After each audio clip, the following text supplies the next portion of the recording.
Laburan. Guru wayahe sesuai ora 17 dino 18 dino.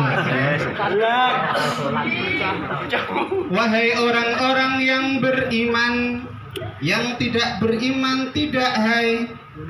Jadi diwajibkan di sini kepada orang-orang yang beriman. Maka nek wong poso saya yakin beriman. Wahai orang-orang yang beriman, diwajibkan atas kalian berpuasa sebagaimana telah diwajibkan atas orang-orang sebelum kamu agar kamu bertakwa. Ending dari perintah ini adalah kita bisa menjadi orang yang bertakwa. Wong sing takwa adalah level atau tingkatan tertinggi dalam Islam. Takwa itu apa? Coba Mas, takwa itu apa Mas? Takwa ning Cirebon. Mas itu apa? Takwa itu apa? Nggak tahu. Intinya sing umumnya takwa itu adalah menjalankan perintah Allah dan menjauhi apa yang dilarang. Ketika Allah perintahkan kita untuk sholat, maka kita laksanakan sholat. Allah perintahkan kita puasa, maka kita juga harus puasa. Menjauhkan larangannya. Ketika Allah memerintahkan kita untuk menjauhi maksiat, maka kita harus tinggalkan maksiat. Contohnya maksiat, yo iri, dengki, menggunjing, apalagi coba apalagi gibah. Contohnya maling, ataukah mencuri, ataukah juga korupsi kumah, termasuk salah satunya.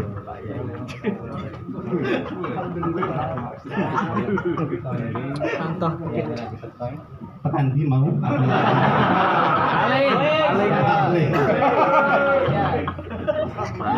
takwa itu memberikan dampak yang positif dalam kehidupan kita, termasuk apa yang menjadi perintahnya kita laksanakan, termasuk adalah puasa, sholat.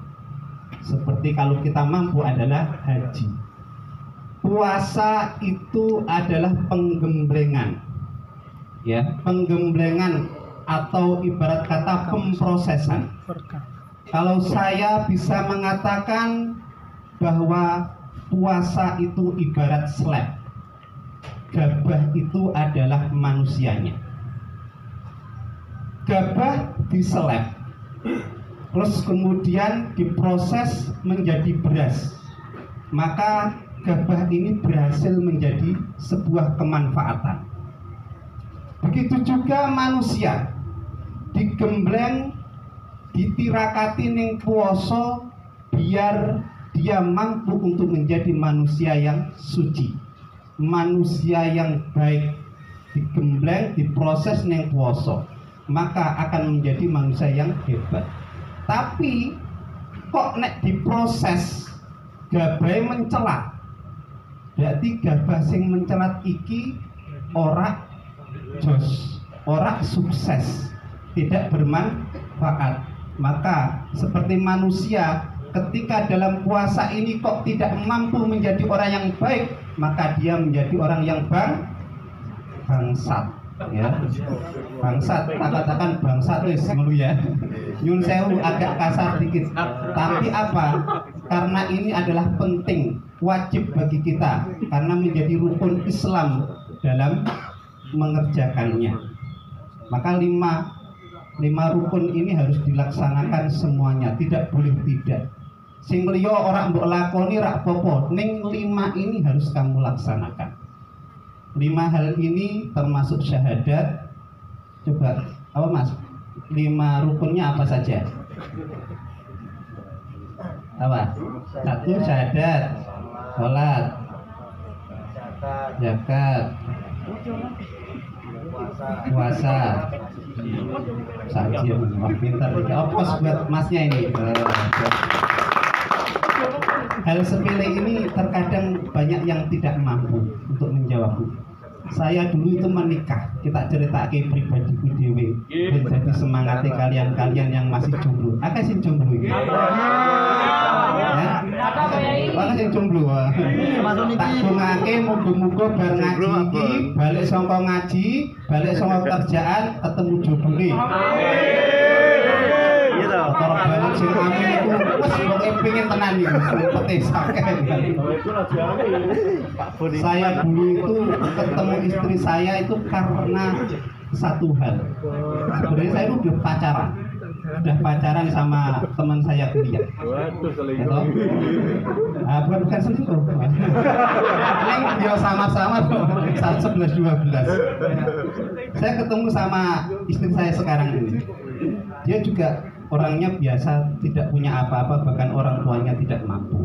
Dan yang pacar saya ini kaya, tungane bapaknya kiai gitu kan. Pan cocok loh dia, panik kiai mau bisa nurun dari kiai gitu kan. Nah, tapi saya tanya sama pacar saya yang ini, tak takoni fardune wudu. Dik, fardune wudu ana pira? Ini pacar saya tak tanya nggak bisa. Padahal mudah sekali. Tapi istri saya yang sekarang ini, padahal ya sekolah orang dhuwur, sekolah mung SMA, anaknya nelayan, anaknya orang duwe lah. Tapi saya tanya tentang fardunya wudu, sangat bisa menjawab dengan tetes tipis. Akhirnya wis aku milih kowe. Terus aku bilang sama pacar, aku seorang karo kowe meneh. Ya sebenarnya apa ya, prosesnya panjang sih, intinya pokoknya terus aku rak karo kowe meneh, aku ono pilihan yang lain. Itu seketika. Jadi aku ada apa namanya, proses itu tadi tak tanya sama istri kayak gitu mampu, terus saya bilang sama pacar, saya nggak bisa berjalan dengan kamu. Terus akhirnya ya bareng sama istri sampai sekarang. Dan alhamdulillah orang dari orang kiai bapaknya orang kiai neng, alhamdulillah saya bisa menjadi seperti ini. Nah, tak takok ya Jan, fardune wudu mbak tahu nggak berapa? Coba ada yang bisa jawab nggak? Google sih. Coba mbaknya berapa mbak? Ada berapa? 4. Mbaknya? Nggak tahu. Nggak tahu. Wah, orang ada di calonku berarti. Cuma guyon saja.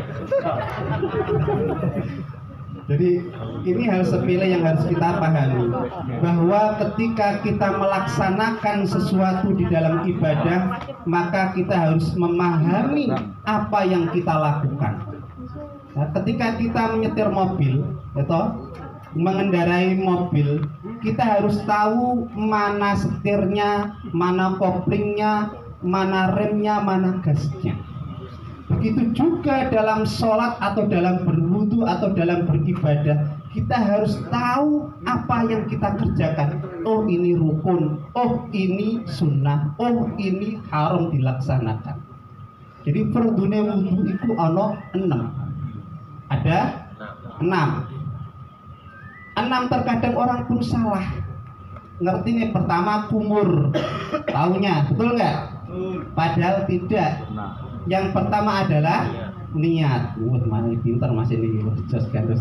Ini bojone wayu kayak bojoku ini. Jadi fardunya wudu yang pertama itu adalah niat. Terus kemudian membasuh muka, kemudian tangan, terus kepala, terus kaki, baru itu tertib. Jadi tidak boleh wudu itu sakarepe dhewe. Bareng muka sikil sik wae lah, soalnya pas gatel ngono kuwi ya. Itu. Jadi harus runtut, harus urut. Nah, seperti itulah ketika kita beribadah. Dengan ibadah yang baik, dengan ilmu, maka kualitas ibadah kita menjadi baik. Begitu juga puasa. Puasa, kalau kita memahami makna puasa itu sendiri, maka kualitas kita pun menjadi lebih baik. Maka puasa ini memberikan dampak atau efek atau hikmah bagi kita. Ya, sebenarnya banyak sekali yang akan saya bahas, cuman tak bahas 5 wae rasakan. Iki janjene kultum apa kumpul apa iki jane? Nek kumpul kuwi. Kultum yo ping 7 menit wae ya. Ini dalam 7 menit. 10 menit. Ya oke, lagi.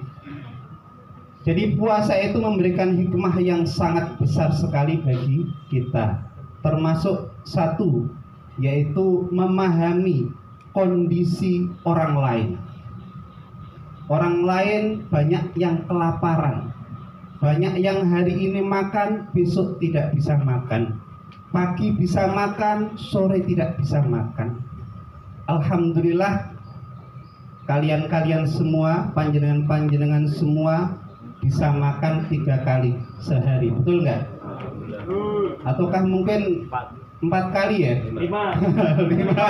Itu prosesnya banyak itu. Sampai 6 kali gilingannya. Ya, ini memberikan sebuah pelajaran bagi kita bagaimana kita bisa mengerti keadaan orang lain. Maka oleh karena itu kita harus berbagi. Kita mampunya berapa, kita mampunya apa, kita berikan kepada orang yang tidak mampu. Dan yang kita berikan adalah sesuatu yang kita suka dan bukan yang tidak kita suka. Ya, umpamane aku duwe sarong kok elek, elek ora tau dienggo, wis pokoke aku ora seneng tak keke wong ojo. Sebisa mungkin berikan apa yang terbaik, bahkan yang baru. Ya, kalian beli sarung 1, beli 2, yang 1 kasihkan yang tidak mampu ataukah teman yang membutuhkan. Itu adalah salah satu perintah dari Rasulullah SAW. Yang kedua, hikmah dari puasa adalah konsistensi waktu atau disiplin waktu. Kulu washrabu hatta yatabayyana lakumul khaytul abyad minal fajr. Makan minumlah sesukamu. Mbah kemeh ngombe teh, mbah kemeh ngombe es teler, sing penting ojo topi miring, sing penting ojo alkohol. Silahkan minum apapun, silahkan makan apapun, tapi ketika fajar terbit maka berhentilah untuk makan atau minum. Puasa itu memberikan konsistensi waktu, disiplin. Saya yakin di sini pada disiplin ya dalam bekerja. Banyak nggak yang molor-molor? Pulangnya molor, keren. Yes, makanya dapat apa? Peringkat kedua kinerjanya. Wah, jos ganos. Aplaus lagi buat ini. Makanya kadang kalau ya juga bingung ngoten niku. Soalnya saya itu banyak cerita. Neng Eropa itu toh jam 7 masuk, jam setengah 7 sudah standby. Mungkin di sini juga hampir ya, hampir raketan molor. Cuman sini yang tepat 1 tok buka. Nek buka podo cepet, podo gasi, podo tepat waktu. Betul nggak? Ono ora bukane jam 6 terus mangane jam 8. Kulo yakin nggak ada. Ya, nggak ada. Terus makanya jam 6 ya jam 6 ngombe ataukah mungkin nyemil-nyemil sedikit, kemudian mungkin dilanjutkan jam berapa terserah. Ya, itu memberikan konsekuensi ataukah mungkin pendisiplinan diri agar kita bisa menjadi orang yang disiplin tepat waktu, karena kesuksesan seseorang itu juga bergantung pada kedisiplinan. Saya juga pengusaha, bukan pengusaha deh, wira swasta. Maaf, bukan pengusaha, wira swasta. Saya itu jualan. Saya jualan, itu ada pesanan harus hari ini jam sekian dikirim. Kok saya molor, mesti saya dimarahi sama yang pemesannya. Tetapi ketika tepat waktu, mesti senang. Bahkan saya kadang dikasih bonus. Di sini juga kayak gitu nggak? Yang kinerjanya bagus mesti bayaran ditambahin, gitu nggak? Mulakno kuwi kok tak usulke karo pemimpine, kok nek sing rajin, sing sregep, sing punya prestasi dikai duit sing akeh dikai bonus sing waki. Nah, tapi kalian malah. Oke ya. Oke, selanjutnya ketika puasa itu memberikan hikmah tentang kesabaran. Sabar ini penting. Kata siapa? Sabar ada batasnya. Sabar itu tidak ada batasnya. Sabar yo sabar. Nek mamane pengen diganti yo ganti jenenge mukit ora apa-apa. Tapi yang namanya sabar tidak ada toleransi. Sabar yo sabar. Karena sabar tidak ada batasnya. Dengan sabar ini, ya toh, puasa memberikan titik terang kesabaran buat kita. Apa sih yang memberikan puasa ini menjadi sabar? Kita ditahan untuk tidak makan, ditahan untuk tidak minum dari terbitnya fajar sampai maghrib. Awak dhewe lapar, wis janjane pengine yo mangan. Wis bayangane engko tongseng, bayangane gule, bayangane apa kuwi menune iki? Kami gule. Semoga sing enak-enak koyo ngono kuwi. Tapi kita tahan dengan kesabaran kita untuk menuju menjelang maghrib. Inilah bentuk rasa sabar yang kita dapatkan dari puasa. Mudah-mudahan juga berefek dalam kehidupan kita. Termasuk di sini biasanya ada yang kirim-kirim duit ke ATM gitu ya katanya. Nah, dalam berkendara pun juga harus ada rasa sabar dalam diri kita. Orang kemudian ngoyo, ngebut, bahkan bisa membahayakan orang lain. Banyak kecelakaan mungkin terjadi, ataukah mungkin yo gara-gara diseleplok di tatat nantang. Ya mau apa? Tatat kayak gitu. Ono ning kene modele kaya ngono. Oh, sing kaos abang. Kaos abang ono apa? Nah itu, jadi dipupuk rasa sabar dengan puasa, kemudian kita implementasikan dalam kehidupan, termasuk dalam pekerjaan kita, seperti berkendara, kemudian juga dalam membuat data-data. Ya toh nek koyok kangelan ngono kuwi ya terus aja gebrak meja. Ada ngono sing koyok ngono. Oke. Oh. Difoto, kok tak lebokke ning Facebook atau Instagram. Kenal viral. Ya, mudah-mudahan dengan puasa ini membentuk kesabaran kita menjadi manusia yang super hebat dan tidak bisa diganggu gugat oleh apapun. Awake dhewe dirongrong dengan pancingan-pancingan emosi, kita tidak mempan. Oke, maka kita punya pagar yang namanya sabar.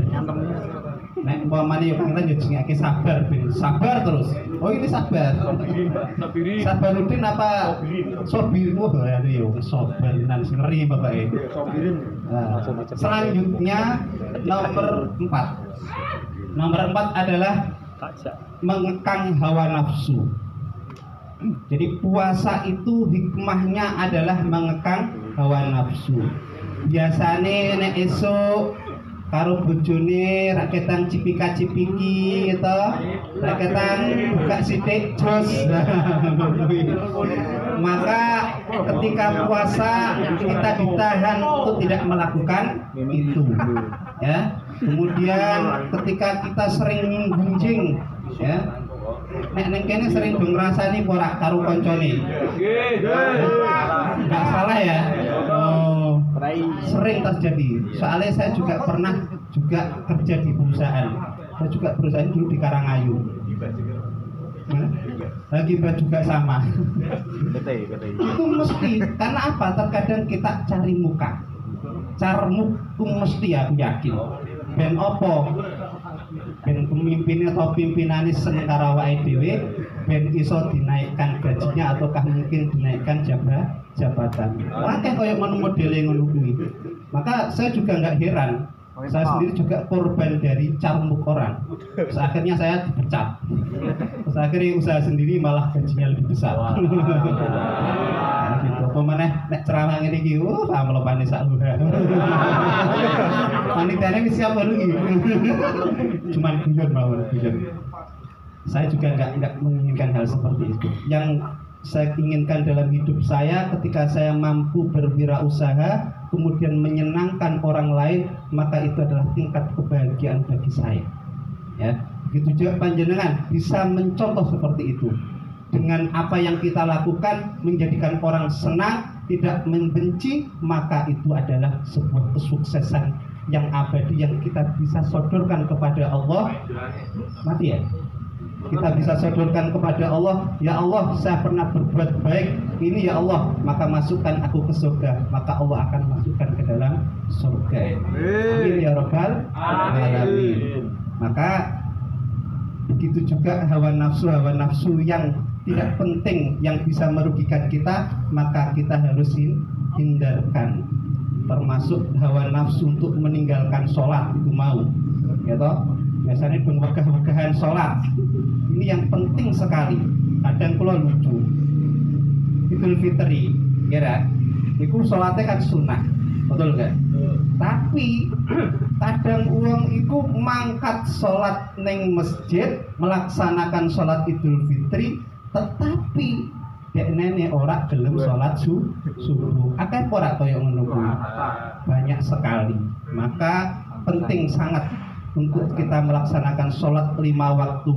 Syukur-syukur iso jamaah. Karena jamaah itu merupakan fardu kifayah. Jadi harus ada yang melaksanakan salah satu dari umat Islam. Kalau tidak ada, maka semuanya mendapatkan dosa. Paham di sini? Maka sholat sangat penting. Tak nyanyi lagu ini sholat. Susah dadi pedagang, sholate kadang-kadang,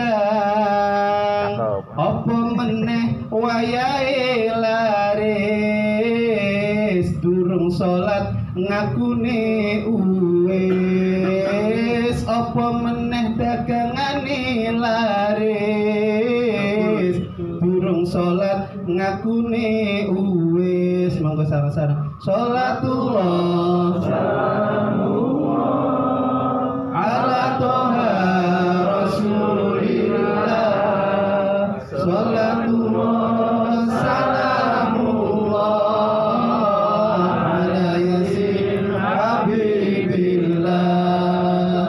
Susah dadi pegawe, sholate digawe-gawe, apa meneh wayahe rapat, durung sholat apa? Sholatullah salamullah ala toha rasulillah.